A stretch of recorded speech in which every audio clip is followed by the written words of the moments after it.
তাহলে আল্লাহর পরে নির্ভর করে বেগম জিয়া পর্যন্ত এই দেশ কি ছেড়েছে বলেন? এই দেশে নির্যাতন নিষ্পেষণ সহ্য করেছে, মরিয়ে গেল গেল করতে করতে এখন আবার জন হয়ে গেছে। শেখ হাসিনা পালাই না, শেখ হাসিনা হিজরত করেছে।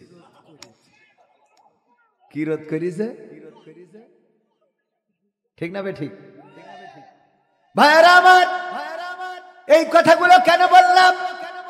যারা আল্লাহর কাছে মাথাটা নত করে দেয় তারা ফাঁসির কাষ্টে হাসতে হাসতে ঝুলে পড়ে, কিন্তু যারা আল্লাহর কাছে মাথা নত করে না, যারা শয়তানের কাছে মাথা নত করে, অথবা যারা মনে করে আল্লাহ বড় না ভগবান বড়, ওরা চিন্তা করে বাংলাদেশে থাকলে প্রাণ বাঁচবে না। এই জন্যই বলে দাদা গো, আল্লাহ যদি না পারে তাইলে তুমি রক্ষা করো। কথা কয় না? মিল পাইছেন না পান নাই? কারণ তারা যদি আল্লাহর প্রতি নিবেদিত হইতো তাহলে আল্লাহর পরে নির্ভর করে বেগম জিয়া পর্যন্ত এই দেশ কি ছেড়েছে বলেন? এই দেশে নির্যাতন নিষ্পেষণ সহ্য করেছে, মরিয়ে গেল গেল করতে করতে এখন আবার জন হয়ে গেছে। ঠিক না ভাই ঠিক? এখন আবার পুরো আলহামদুলিল্লাহ, আল্লাহ নেখায়াত দান করুন, বলে না আমিন। তো এই মরিয়ে জাতি জাতি আবার বেঁচে উঠেছে, আর যেটা মেরি ফেলতে চাইলো সেটা কনে চলে গেছে দাদার কাছে। তারপরেও আমি বলেছি যে ওখানে আসেন, চুপচাপ থাকেন, ঠান্ডা থাকেন, কথা বললেন না। আমরা যেভাবে বলি আলেম ওলামা, আমাদের কথাগুলো শুনিয়ে চলেন, কিন্তু আমাদের কথা ওকে কানেই ঢোকে না। ওয়াজ শুনালাম, জাকারিয়া আলাইহিস সালাম, নাম শুনেছেন না? কে ছিলেন? হ্যাঁ, কে ছিল? আপনার দুল্লু ভাই কি ছিল? তো কতি মনের মধ্যে ভয় করে নাকি? কে ছিলেন? নবী ছিলেন। নবী জাকারিয়া আলাইহিস সালাম, উনি ভুল করে বসলেন, কাফেররা হত্যা করার জন্য দৌড়ানি দিল, তাড়া করলো ধরার জন্য। বাগানের মধ্যে যে গাছকে বলতেছে, গাছ একটু রক্ষা করো। গাছ রক্ষা করেছে কার হুকুমে? কিন্তু সাহায্য চেয়েছে গাছের কাছে না আল্লাহর কাছে? এই অপরাধের কারণে গাছ যখন ডুবে বুঝে গেছে, দরজা যখন আটকে গেছে, তখন আল্লাহ রাব্বুল আলামিন একটুখানি কাপড় বাইরে রেখে দিয়েছে ছোট্ট করে। তো ওরা বাগানের মধ্যে খুঁজে বেড়ায়। শয়তান দেখলো যে এরা তো জীবনে খুঁজে পাবে না, কানার গোষ্ঠী ডাক দিয়ে বলছে এইদিকায়, বাজা তোরা তো কানার গোষ্ঠী খুঁজে পাবি না, এই যে দেখ এখানে। অনেকেই বিপদ আপদে পড়ে নানান ভাবে ধরা খায়। সেদিন দেখলাম এক নেতা টয়লেটের উপরে উঠে, হ্যাঁ কি ছাদ, ফল ছাদ, তো ওর পরে উঠে বসেছে, হঠাৎ করে বাই বাতাস লাগবে না ওই সময় লেগেছে। তো কইসে মেরি দিয়েছে, দিল্লি কয় কে রে, শব্দ হইলো খান। জানেন কিনা পত্রিকার নিউজ, কিন্তু বানানো কথা বলছি না, একেবারে রিয়েল কথা। তো এই জন্যই আর দেখবেন এগুলো শয়তানের কাজ। এই উজু করার সাথে সাথে কোয়ান্তে যে আসে, খেয়াল করে দেখবেন যে উজু করার আগ পর্যন্ত ওর মন থাকে না। উজু করবেন আর ওর ঝাঁকে ঝাঁকে, আপনি ফিরাই দিলেও আবার আসবে। সত্য না মিথ্যা? যাই হোক, ওগো আমার ভাইরা, তাইলে এই যে বিপদ আমি বললাম, জাকারিয়া আলাইহিস সালাম উনি যখন বললেন গাছের কাছে সাহায্য চাইলেন, গাছ বাঁচালো, গাছ রক্ষা করলো, কিন্তু আল্লাহর হুকুমেই রক্ষা হয়েছে। গাছের কোনো ক্ষমতা নাই, ক্ষমতা আল্লাহ রাব্বুল আলামিনের। আল্লাহ বলেছেন গাছ আমার জাকারিয়ার জন্য ফাঁকা হয়ে যাও, ফাঁকা হয়ে গেল। আল্লাহ যেমন নদীর মধ্যে রাস্তা করে দিয়েছিলেন মুসা আলাইহিস সালামের জন্য, সেই রক্ষা মুসা আলাইহিস সালাম চেয়েছিলেন সাহায্য কার কাছে? আল্লাহর কাছে সাহায্য চাইলেন। আল্লাহ বললেন মুসা হাতে কি লাঠি, কি করো লাঠি দিয়ে? ছাগলের পাতা পেড়ে খাওয়ায়, মাঝে মাঝে রাস্তা থেকে পাথর সরিয়ে দিই। আল্লাহ বললেন ওইটা দিয়ে বাড়ি দাও নদীতে। কয় তাতে কি হবে? কয় বাড়ি দিয়ে দেখো। বাড়ি দিল, 12টা রাস্তা করে দিলেন কি? ইউনূস আলাইহিস সালাম বিপদে পড়ে গেলেন, বললেন লা ইলাহা ইল্লা আনতা সুবহানাকা ইন্নী কুনতু মিনাজ জালিমিন। ইউনূস আলাইহিস সালাম বললেন ওগো আল্লাহ, মহাপবিত্র তো তুমি, তোমার মতো পবিত্র সত্তা আর কেউ নেই, তোমার মতো পবিত্র ইলাহ আর কেউ নেই, তোমার মতো পবিত্র রব আর কেউ নেই। আমি তো জুলুমকারী, আমার উপরে জুলুম করেছি, ক্ষমা করো, আমাকে মাফ করো, আমাকে পরিত্রাণ দাও। আল্লাহ রাব্বুল আলামিন মাছের পেটের মধ্যে যন্ত্রণা বাড়িয়ে দিলেন, মাছের যন্ত্রণা বেড়ে গেল।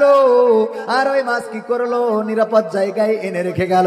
আল্লাহ বললেন ওগো ইউনূস, তুমি যখন চিৎকার করেছিলে ওই রাতের অন্ধকার অন্ধকার, পানির অন্ধকার আর মাছের পেটের অন্ধকার। ওই অন্ধকার থেকে ডাক দিলে আমাকে পৃথিবীর কোনো মানুষ শোনে নাই, তোমার বাবা শোনে নাই, মা শোনে নাই, তোমার দলের লোক শোনে নাই, খালেদা জিয়া শোনে নাই, শেখ হাসিনা শোনে নাই, তোমার রাশেদ কবির শোনে নাই, ইকরামুল কবির শোনে নাই। তোমার ওই ডাকটা আমি আরশে আজিম থেকে শুনলাম, আর আমি আল্লাহ তোমার ডাকে সাড়া দিলাম, মাছের পেটে যন্ত্রণা বাড়িয়ে দিলাম, মাছ আবার নিরাপদ জায়গায় তোমারে রেখে গেল। এমনি ভাবে ইব্রাহিম আলাইহিস সালামকে যখন আগুনে ফেলা হলো, ইব্রাহিম আলাইহিস সালাম ডাকলেন কাকে? আল্লাহকে ডাকলেন, আল্লাহর কাছে মাথা নত করেছিলেন। ইব্রাহিম আলাইহিস সালাম বলেছিলেন, ইন্নী ওয়াজ্জাহতু ওয়াজহিয়া লিল্লাযী ফাতারাস সামাওয়াতি ওয়াল আরদ হানিফান ওয়া মা আনা মিনাল মুশরিকিন।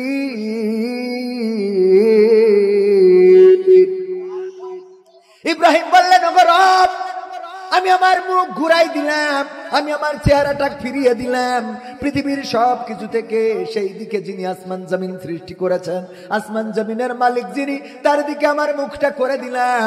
আমি ঘোষণা করে দিলাম, আমি আর ওই জালেমদের সাথে যাব না, আমি আর ওই জুলুমকারীদের সাথে যাব না, আমি আর ওই স্বৈরাচারদের সাথে যাব না, আমি আর ওই ফাঁসিবাদের সাথে নেই।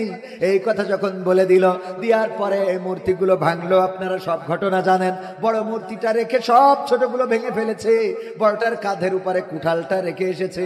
তারপরে যখন ওকাজ মেলা থেকে ফিরলো, ফিরার পরে দেখে মূর্তিগুলো ভাঙা, শুধু একটা বেঁচে আছে, বাকি সব মরে ভূত হয়ে গেছে।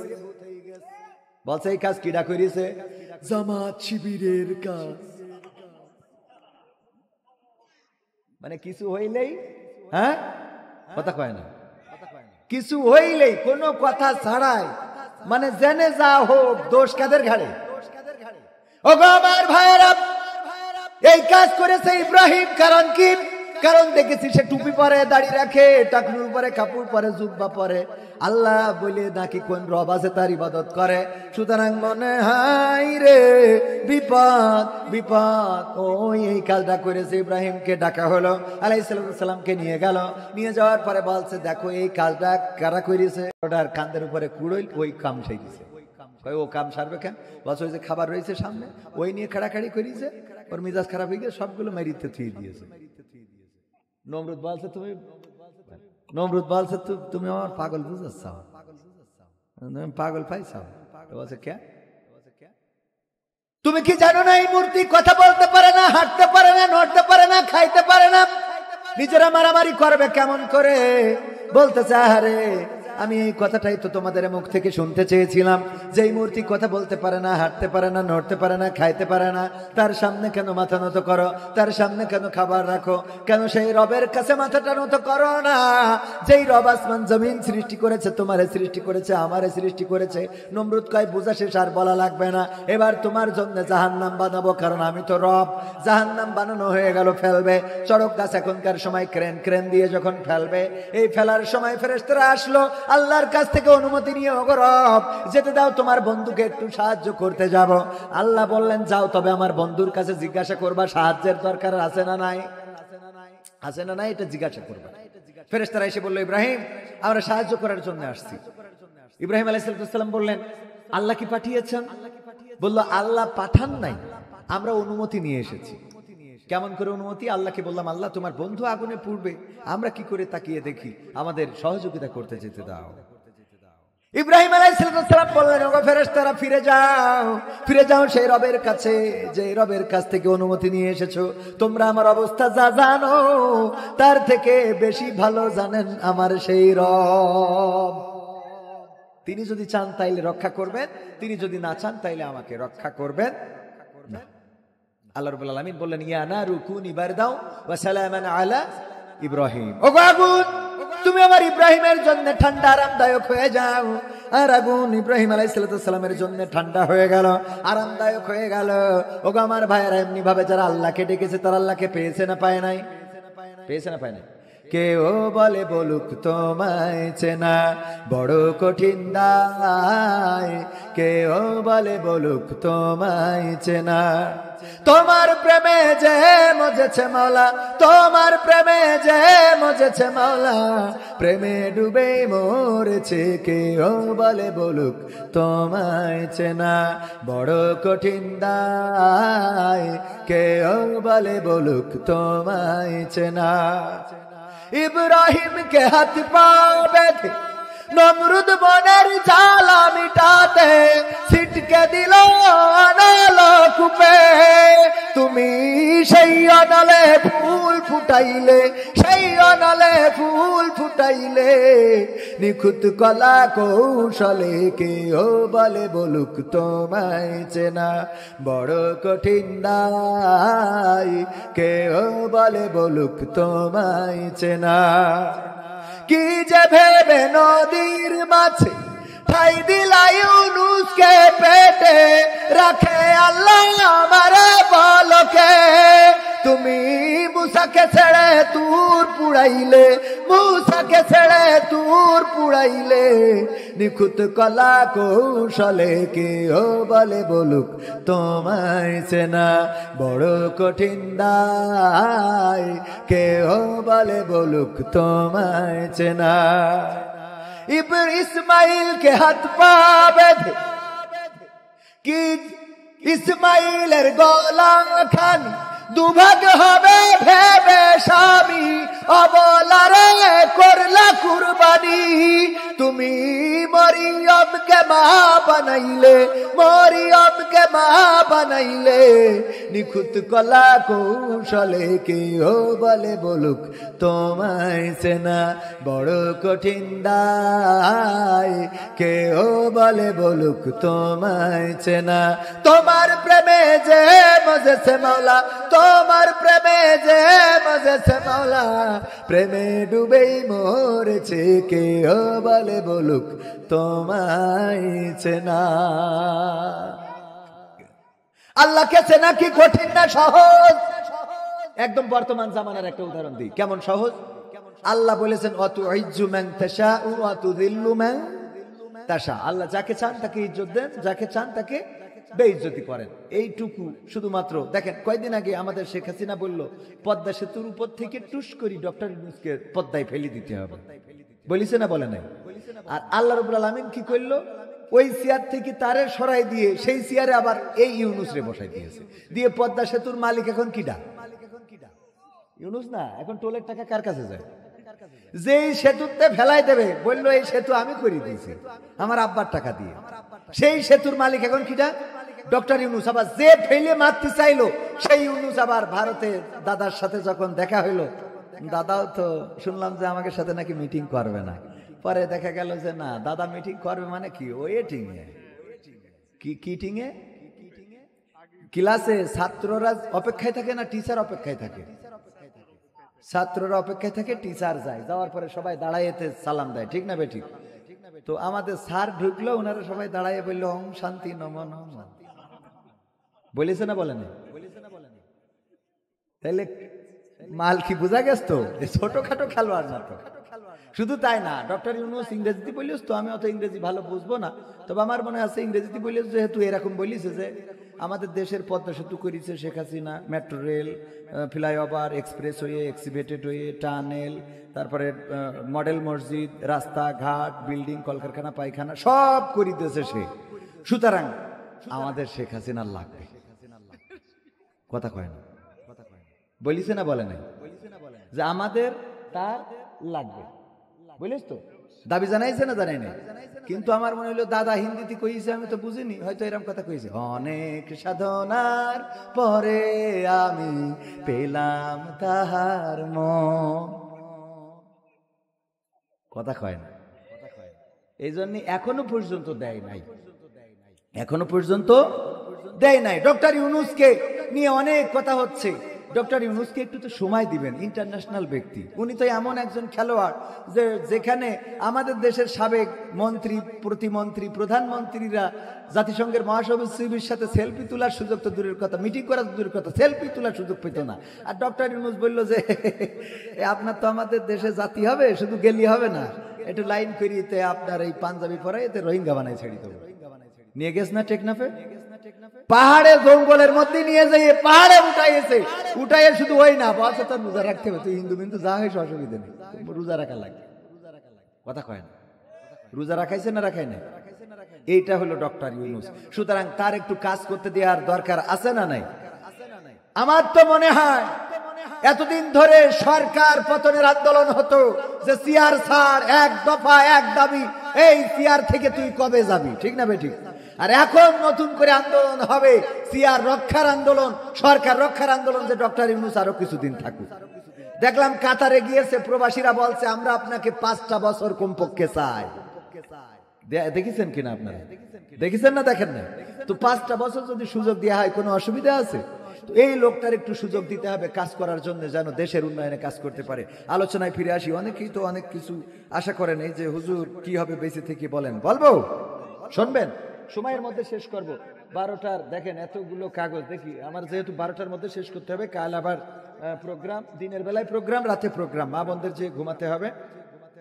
আসসালামু আলাইকুম হুজুর, কেমন আছেন? নির্বাচনের গরম হাওয়া লেগেছে, গানটি শুনতে চাই। বিএনপি তাড়াতাড়ি নির্বাচন চাচ্ছে। এটা তো বিএনপি নির্বাচন চাচ্ছে, এটা তো ভালো। জনগণের নির্বাচিত সরকার দরকার আছে না নাই? তাড়াতাড়ি বলতি, যেহেতু 16 বছর ধরে ভোট হয়নি, তা অন্তত 6টা বছর আমাকে ওয়েট করতে কোনো অসুবিধা নেই, ঠিক না বেঠিক? হ্যাঁ। আসসালামু আলাইকুম হুজুর, কেমন আছেন? সারা দেশের ছোট শিশুরা ধর্ষণের শিকার কেন, এর ব্যাখ্যা জানতে চাই। মা শিশু বিক্রি করে দামি দামি অলংকার কিনছেন, এটা আমরা কোন জামানায় আছি? তো আমরা তো মানে একটা ব্যতিক্রম ধর্মী জামানায় আছি, ঠিক কিনা? আগের জামানায় আমরা এগুলো দেখি নাই। ছোট ছোট বাচ্চা শিশুদেরকে ধর্ষণ করে, এরা মানুষ নয়, এরা নরপশু। এদেরকে আল্লাহর কোরআনের আইন বাস্তবায়ন করে শাস্তি দেওয়া ছাড়া এই ধর্ষণ বন্ধ হবে না, বলেন ঠিক কিনা? এই ধর্ষণ বন্ধ করার জন্য বাংলার জমিনে আল্লাহর কোরআনের আইন কায়েম করা দরকার। কোরআনের আইন যদি কায়েম হয়ে যায়, তাহলে ধর্ষণ করা তো দূরের কথা, আমার যুবকেরা মেয়েদের দিকে তাকানোর সুযোগও পাবে না। কারণ তারা মনে করবে, ওই যখন দেখবে যে না, এই যে কেটিনেছে, এখন কিন্তু মানুষ দ্বিতীয় বিয়ে করতে চায় না। এখন খেয়াল করে দেখবেন, দ্বিতীয় বিয়ে করলেও গোপনে করতেছে। কারণ কয়দিন আগে দেখলাম দ্বিতীয় বিয়ে যারাই করছে, বউ তো আগে মেরি ফেলতো, এখন মেরি ফেলছে না, ডাইরেক্ট মেশিন কেটে নিয়ে চলে যাচ্ছে, যে তুই থাক এই নিয়ে, দেখি কি করতে পারিস। ঠিক বলছি না ভাই? ঠিক বলছি তো? এই জন্য কিছু শাস্তি যদি প্রকাশ্যে আসে, তাইলে আর অপরাধ থাকবে। সেই শাস্তির বিধান আল্লাহ দিয়েছেন কোরআনে।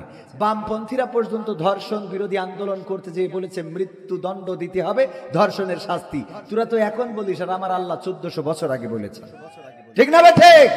সেই কোরআনের আইন কায়েম হোক, এটা কি আপনারা চান? আচ্ছা, এরপরে আসসালামু আলাইকুম হুজুর, কেমন আছেন? প্রশ্ন হলো সাতক্ষীরায় কি হয়েছিল, সে ঘটনা আগেই বলে ফেলেছি। তারপরে হুজুর কেমন আছেন, এমন যদি হতো আমার দেশের শাসক হতো ওমরের মতো, এটা শোনাবো। হুজুর আসসালামু আলাইকুম, কেমন আছেন? প্রশ্ন, আজহারি কেন মোনাজাত ছেড়ে উঠে চলে গেলেন মার্চ ফর ফিলিস্তিন থেকে, প্যালেস্টাইন, মার্চ ফর প্যালেস্টাইন থেকে, আর উনি কয়েকজনের পেছনে লাফাচ্ছিলেন কেন জানতে চাই। কয়েকজনের পেছনে, হ্যাঁ, বিষয়টা হলো যে মাথায় রাখবেন যে অনেক সময় পরিস্থিতি অনেক কিছু বাধ্য করে। মুনাজাত তো আর নামাজ না, কথা কয় না। মুনাজাত কি নামাজ? অনেকেই বলে যে আমরা নাকি নামাজ শেষে যারা মুনাজাত করি তারা বেদাত করি। তো বেদাত হলো যে ইবাদতের নামে নতুন কিছু চালু করা। তো আমরা তো মুনাজাতটারে ইবাদতই মনে করি, কথা কয় না। এই মুনাজাতকে কেউ ইবাদত মনে করে? বরং আমি যদি এখন বলি মোনাজাত করে দেবো, দেখবেন হুড় করে সব উঠে চলে যাবে, কবে না হয়ে গেছে, চলো বাড়ি চলো, ঠিক না বেঠি? তাহলে মোনাজাতকে আমরা ইবাদত মনে করি না, সুতরাং মোনাজাতে কোনো বেদাত হওয়ার সুযোগই নেই। তো মোনাজাত ইবাদত না। উনি যতটুকু শুনেছি মোনাজাতটা সংক্ষেপ করে চলে গেছেন এই জন্যে যে যদি মোনাজাত শেষ করে বেরোতে যায় তাহলে মানুষের একটা চাপে পড়ে যাবে। আর আমাদের দেশের মানুষের আবেগ, দেখলাম যে শাকিব খানের এক মহিলা যেইতে শাকিব খানের পায়ে সালাম করতেছে, মহিলা মানে মেয়ে, তার এখনো বিয়ে হয় নাই, তো সে চুল মুল তো লাল করা, ও শাকিব খান ওর ওই করিস কি মাথার পরে হাত বুলাইছে, আর ওই হাতটা ধরে নিয়ে চুমো খেয়েছে, খেয়ে কাঁদতেছে, বলছে কি যে আমার জীবনে আল্লাহ কোন ইবাদতটা যে কবুল করিছে, যার জন্য আমি সহ্য না করি পারা যায়। ও শয়তানে শাকিব খান ওর হাত ধরে, মানে শাকিব খান ওর হাতটা ধরতেছে আর ও ধরিয়ে একটা চুমো খেয়েছে। এই হইলো ওর জীবনে কোন একটা ভালো ইবাদত আছে, সেই ইবাদতের নাকি সার্থকতা হইলো এই যে শাকিবের হাতে চুমো খাইতে। তারপরে কি বলছে, আপনাদের চোখের সামনে পড়ার কথা, আপনারা মনে করেন না খালি হুজুরি চোখের সামনে পড়ে, আপনাদের চোখের সামনে পড়েছে না পড়ে নাই? বলছে যে আমি নামাজ পড়ে তাহাজ্জুদ পড়ে নফল ইবাদত করে আমি যেটা চাইতাম আল্লাহ সেটা আমার পাওয়া করে দিয়েছে। এ কথাটা সত্য, কারণ আল্লাহর কাছে যে যা চাই আল্লাহর কাছে সেটা আছে, দিয়ে দেয়। সুবহানাল্লাহ বলবেন না? কেউ যদি খুনি হইতে চায় আল্লাহ তার খুন করার সুযোগও আল্লাহ করে দেয়। আল্লাহর হুকুম ছাড়া খুন করতে পারবে? আর কেউ যদি আবেদ হইতে চায় আল্লাহ তার আবেদ হওয়ার জন্য রাস্তাটা করে দেয়। বলেন সুবহানাল্লাহ। কিন্তু এই দুনিয়ার পরে পরবর্তী জীবনে যে সেখানে বিপদে পড়বেন। সময় যেহেতু চলে যাচ্ছে, আমার অনুরোধের দুই একটা গান আমি শোনাই দিই। পবিত্র কোরআনের ছোট্ট আয়াতাংশ তেলাওয়াত করেছিলাম, মনে আছে আপনাদের? ইয়া আইয়ুহাল্লাযীনা আমানু কু আনফুসাকুম ওয়া আহলিকুম নারা, মনে আছে আপনাদের? মনে আছে? এই নিয়ে একটু কথা বলতে চাইলাম, কিন্তু আমার মনে আছে আপনাদের একটু অধৈর্য হয়ে যাচ্ছে, ঝড় ওঠার একটা ভয়, নাকি ভয় করতেছে? তো আমি অন্তত কি হবে বেঁচে থেকে সঙ্গীতটা শোনাই, এটা শোনাই। তাছাড়া তো কাল আবার দেখা হচ্ছে, কাল আবার কথা হবে, সেই সময় আমরা আলোচনা করব। আপনারা বসেন, আমি কিন্তু আপনারা আরো থাকলে আরো কিছু সময় শোনাবো ইনশাআল্লাহ।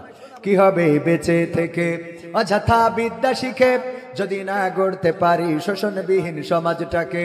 কি হবে বেঁচে থেকে? কি হবে ছাত্র সেজে চুমু খেয়ে সনদ খানা যদি হয় বিদ্যালয়টা পরিমণিদের আড্ডাখানা? কি হবে ছাত্র সেজে চুমু খেয়ে সনদ খানা যদি হয় বিদ্যালয়টা বুবলিদের আড্ডাখানা? এর চেয়ে মরাই ভালো দেশ ছেড়ে যাওয়াই ভালো, এর চেয়ে মরাই ভালো দেশ ছেড়ে যাওয়াই ভালো। কি হবে ধোকা দিয়ে বিবেকটাকে? কি হবে ধোকা দিয়ে বিবেকটাকে? কি হবে বেঁচে থেকে অযথা বিদ্যা শিখে যদি না গড়তে পারি শোষণবিহীন সমাজটাকে? কি হবে বেঁচে থেকে? কি হবে যুবক নামের বোঝা হয়ে এই ধরাতে যেখানে মা বোনেরা ধর্ষিতা হয় দিনে রাতে? কি হবে যুবক নামের বোঝা হয়ে এই ধরাতে যেখানে মা বোনেরা ধর্ষিতা হয় দিনে রাতে? যৌবনের সার্থকতা ঘুষিবে সকল ব্যথা, যৌবনের সার্থকতা ঘুষিবে সকল ব্যথা। পার যদি বলি দিতে মানুষরূপী পশুটাকে, পার যদি বলি দিতে মানুষরূপী পশুটাকে? কি হবে বেঁচে থেকে অযথা বিদ্যা শিখে যদি না গড়তে পারি শোষণবিহীন সমাজটাকে? কি হবে বেঁচে থেকে? কি হবে লেখালেখি কলমবাজির ওই মহরম সমাজের আসল চিত্র যদি না যাই তুলে ধরা? কি হবে টিভি চ্যানেল সাংবাদিকের ওই ক্যামেরা সমাজের আসল চিত্র যদি না যাই ভিডিও করে? যদি ওই ঘুষের বলে কলমটা উল্টো চলে, যদি ওই হ্যালো কলে ক্যামেরা উল্টো বলে, তবে কি যাবে রোখা দুর্নীতিকে? তবে কি যাবে রোখা দুর্নীতিকে? কি হবে বেঁচে থেকে অযথা বিদ্যা শিখে যদি না গড়তে পারি শোষণবিহীন সমাজটাকে? কি হবে বেঁচে থেকে? কি হবে নামাজ রোজা ইমানদারির বড়াই করে কোরআনের কর্মীগুলো থাকে যদি কারাগারে? এটিএম আজহারুল ইসলাম এখনো কারাগারে আছে না নাই? তার মুক্তির জন্য আন্দোলনের দরকার আছে না নাই? যেই ট্রাইব্যুনাল ছিল একটা মিথ্যা ট্রাইব্যুনাল, মিথ্যা সাক্ষ্য প্রমাণের ভিত্তিতে যেই ট্রাইব্যুনাল দিয়ে আমার বাংলাদেশের বিখ্যাত জননন্দিত নেতাদেরকে ফাঁসির কাস্টে ঝুলিয়েছে, এই ট্রাইব্যুনালের কোনো বৈধতা নাই। সুতরাং এই ট্রাইব্যুনালের আন্ডারে আমার এটিএম আজহারুল ইসলামকে আর কারাগারে রাখা উচিত হবে। সবার মুক্তি হয়, কিন্তু এই মানুষটার এখনো মুক্তি দেওয়া হয় না কেন? হলো না কেন? এই মানুষটাকে নিয়ে কোন রাজনীতি হচ্ছে? আমরা এই মানুষটার মুক্তি চাই, বলেন ঠিক না বেঠিক? কি হবে নামাজ রোজা ইমানদারির বড়াই করে কোরআনের কর্মীগুলো থাকে যদি কারাগারে? মসজিদের কোণে বসে জিকির যত করো কষে, মসজিদের কোণে বসে তাসবিহ যত টানো ঠেসে, এভাবে যায় না পাওয়া আল্লাহকে। যাবে? এভাবে যায় না পাওয়া আল্লাহকে। কি হবে বেঁচে থেকে অযথা বিদ্যা শিখে যদি না গড়তে পারি শোষণবিহীন সমাজটাকে? কি হবে বেঁচে থেকে? কি হবে? কি হবে আলেম হয়ে ইমাম সেজে মসজিদেতে পার যদি সত্য কথা উচ্চ স্বরে না বলিতে? এমন আলেম আছে না নাই? সত্য কথা উচ্চ স্বরে বলে না। কি হবে আলেম হয়ে ইমাম সেজে মসজিদেতে পার যদি সত্য কথা উচ্চ স্বরে না বলিতে? চাকরির ভাই করো যদি ছেড়ে দাও ইমামতি, চাকরির ভাই করো যদি ছেড়ে দাও ওই না গদি। কি হবে ধোকা দিয়ে আল্লাহকে? কি হবে ধোকা দিয়ে আল্লাহকে? কি হবে বেঁচে থেকে অযথা বিদ্যা শিখে যদি না গড়তে পারি শোষণবিহীন সমাজটাকে? কি হবে বেঁচে থেকে? কি হবে নেতা হয়ে জনবলে ঘাড় ফুলিয়ে রাজপথ গরম দেখে যদি থাকো ঘরে শুয়ে? এমন নেতা আছে না নাই? আছে মানে কি, আমাদের আওয়ামী লীগের নেতৃত্ব রাজপথ গরম দেখে দাদার দেশে চলে গেছে, ঠিক না ভাই ঠিক? আর যে কটা নেতা ছিল সব কয় পালাও, এখন দেখা হবে না। যে যেমনে পারো কি করো, পালাও। পালাইছে না পালাই নাই? কি হবে নেতা হয়ে জনবলে ঘাড় ফুলিয়ে, রাজপথ গরম দেখে যদি থাকো ঘরে শুয়ে, এর চেয়ে সেজে গুজে ভিলেনের সঠিক পোজে দিয়ে দাও অভিনয়ে জীবনটাকে, দিয়ে দাও অভিনয়ে জীবনটাকে। কি হবে বেঁচে থেকে অযথা বিদ্যা শিখে যদি না গড়তে পারি শোষণবিহীন সমাজটাকে? কি হবে বেঁচে থেকে? কি হবে, কি হবে আকাশ ছোঁয়া বিলাসবহুল বাড়ি গাড়ি, না খেয়ে কত মানুষ পর পারে দিচ্ছে পারি। আজরাইল আসবে যবে মাটিতেই পড়ে রবে, আজরাইল আসবে যবে মাটিতেই পড়ে রবে। কোনো কাজে লাগবে না ওই প্রাসাদটাকে, কোনো কাজে লাগবে না ওই প্রাসাদটাকে।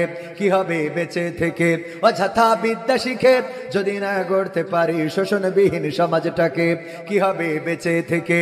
কি হবে পুরুষ হয়ে জন্ম নিয়ে বাংলাদেশে যদি যাই ক্ষমতাটা ঘুরে ফিরে নারীর হাতে? কি হবে পুরুষ হয়ে জন্ম নিয়ে এই দেশেতে যদি যাই ক্ষমতাটা ঘুরে ফিরে নারীর হাতে? কি বা জবাব দেবে, কিভাবে মুখ দেখাবে? কি বা জবাব দেবে, কিভাবে মুখ দেখাবে আমাদের আগামী সেই প্রজন্মকে, তোমাদের আগামী সেই প্রজন্মকে? কি হবে বেঁচে থেকে অযথা বিদ্যা শিখে যদি না গড়তে পারি শোষণবিহীন সমাজটাকে? কি হবে বেঁচে থেকে? ঠিক না বে ঠিক? ওগো আমার ভাইয়েরা, আমরা ইংরেজদের শাসন দেখেছি এই বাংলায়। তারা আমাদের দিয়ে নীল চাষ জুম চাষ করিয়েছে, তারা হিন্দু জমিদার দিয়ে মুসলমানদের নির্যাতন করেছে, বাংলার দুঃখী মেহনতি জনতার উপরে নির্যাতনের স্ট্রিম রোলার চালিয়েছে, শান্তি দিতে পারে নাই। আমরা দেখেছি 1947 সালের পরে দেশ ভাগ হয়ে গেল, আমরা 23টা বছর পাকিস্তানিদের শাসন দেখলাম, তারা আমাদের শাসন করলো কিন্তু শান্তি দিতে পারে নাই। 1971 আমরা যুদ্ধ করলাম, লড়াই করলাম, রক্ত দিলাম, একটি লাল সবুজের পতাকা আনলাম, বিনিময়ে স্বাধীনতা, স্বাধীন সার্বভৌম দেশ পাইলাম। কিন্তু সেই দেশে অনেকেই বলল সোনার বাংলা গড়ে দেবে, কেউ বলল নতুন বাংলা গড়ে দেবে, কেউ বলল সোনালী বাংলা গড়বে, কেউ বলল রূপালী বাংলা গড়বে, কেউ বলল পলিথিন মুক্ত বাংলা গড়বো, কেউ বলল ডিজিটাল বাংলা গড়বো। আর আমার ওবায়দুল কাদের কাকা বলল স্মার্ট বাংলা হবে। এই বইলেতে স্টেজ ভেঙে ফেলবে, ঠিক না বে ঠিক? কিন্তু আমরা দেখলাম সোনার বাংলা গড়তে যে পারে নাই, সবুজ বাংলা গড়তে যে পারে নাই, সোনালী বাংলা, নতুন বাংলা, পূবালী বাংলা, রূপালী বাংলা, ডিজিটাল বাংলা, স্মার্ট বাংলা গড়তে যে তারা বরং দেশে অশান্তি বৃদ্ধি করেছে, শান্তি দিতে পারে নাই। সুতরাং এখন সিদ্ধান্ত হলো আমরা সোনার বাংলা, রূপালী বাংলা, সোনালী বাংলা, নতুন বাংলা, ডিজিটাল বাংলা, স্মার্ট বাংলা আর দেখতে চাই না। আমরা দেখতে চাই আগামীর বাংলাদেশ হবে আল কোরআনের বাংলাদেশ। আগামীর বাংলা হবে কোরআনের বাংলা, আগামীর বাংলা হবে দাড়ি টুপির বাংলা। সব দল দেখা শেষ, আগামীতে দাড়ি টুপির বাংলাদেশ, ঠিক না বেঠে? আমরা তো সব দেখলাম, এখন পর্যন্ত দাড়ি টুপি দেখা হয় নাই। এই একটা জিনিস বাকি আছে। আমরা জননেত্রী দেখেছি, দেশনেত্রী দেখেছি, বঙ্গবন্ধু দেখেছি, ব্যাঙ্গের বন্ধু দেখেছি, সব দেখেছি, দেখা শেষ। এখন কি দেখতে চায়? আগামীর বাংলাদেশ দাড়ি টুপির বাংলাদেশ। রাজি আছেন আমার সাথে? কারা কারা রাজি দেখতে চায়? নারায়ে তাকবীর, লিল্লাহি তাকবীর। আল কোরআনের আলো, আল হাদিসের আলো, সংসদে জালো, আমার নেতা তোমার নেতা, নারায়ে তাকবীর। আপনাদের এলাকায় গরম ওয়াজ করা দরকার। আমি অসুস্থ মানুষ, এই জন্য প্রথম দিকে তত বেশি। ভাই আপনি আসছেন এত দূর থেকে, পাবনা থেকে না? আরে এত কষ্ট করে আসছেন আপনি, মানুষটা পাবনায় বাড়ি, সেখান থেকে